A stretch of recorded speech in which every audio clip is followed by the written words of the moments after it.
নমস্কার বন্ধুরা, মিঠুমনির কথায় আপনাদের সবাইকে স্বাগত। আজকের এই ভিডিওর বিষয়বস্তু হলো রামনবমী। চলুন আমরা দেখে নিই যে আজকের এই ভিডিও থেকে আমরা রামনবমী সম্বন্ধে কি কি জানতে পারবো। প্রথমেই জানবো রামনবমী কবে পড়েছে, তার বাংলা আর ইংরেজি তারিখ।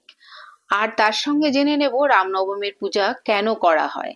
আর এটাও জেনে নেব যে এদিন পুজো করলে কি ফল লাভ করা যায়। এবারে তাহলে চলে যাওয়া যাক ভিডিওর মূল পর্বে। প্রথমেই জেনে নেব রামনবমী কবে পড়েছে। 2025 সালের রামনবমীর দিনটি হলো 6 এপ্রিল রবিবার, আর বাংলা দিন হচ্ছে 1431 বঙ্গাব্দের 23 চৈত্র রবিবার। এবার আমরা জেনে নেব যে রামনবমীর পুজো কেন করা হয়। রাজা দশরথ ও রানী কৌশল্যার সন্তান হিসাবে এই দিন দেবতা রামের জন্ম হয়, তাই এই দিনটি রামনবমী হিসাবে পালন করা হয়। ভগবান বিষ্ণুর সপ্তম অবতার হলেন রাম। অনেকের বিশ্বাস ভগবান বিষ্ণু পৃথিবীতে মানব অবতার হিসাবে জন্ম নিয়েছিলেন অসুরদের অত্যাচারে শেষ করার জন্য। বিশেষ করে লঙ্কার রাজা রাবণকে শাস্তি দেওয়ার জন্যই মানব রূপে মর্তে এসেছিলেন বিষ্ণু। রাবণ ছিলেন বরপ্রাপ্ত, ভগবানরা তার বিরুদ্ধে লড়াই করে টিকতে পারতেন না, তাই বিষ্ণু মানুষ রূপে পৃথিবীতে আসেন।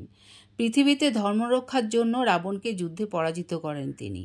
সেই যুদ্ধে রাবণ প্রাণও হারান। রাম ভক্তদের কাছে রামের এই বিজয় ধর্মযুদ্ধে জয়ও বটে, তাই তারা রামনবমীর দিনটিকে খুব নিষ্ঠা নিয়ে পালন করে থাকেন। এবারে চলুন জেনে নেওয়া যাক যে এদিন পুজো করলে কি ফল লাভ হয়। অনেকেই বিশ্বাস করেন এদিন নিষ্ঠা নিয়ে পুজো করলে মনের অনেক আকাঙ্ক্ষা পূরণ হয়। ভগবানের কৃপায় সব ধরনের সংকট থেকে রক্ষা পাওয়া যায় এদিন পুজো করলে। অনেকে রামনবমীর দিন ভগবান রামের সঙ্গেই দেবী দুর্গারও পূজা করে থাকেন। সেক্ষেত্রে সব ধরনের বিপদ থেকে রক্ষা পাওয়া যায় বলে বিশ্বাস করেন অনেকে। আজকের এই ভিডিওটি এই পর্যন্তই।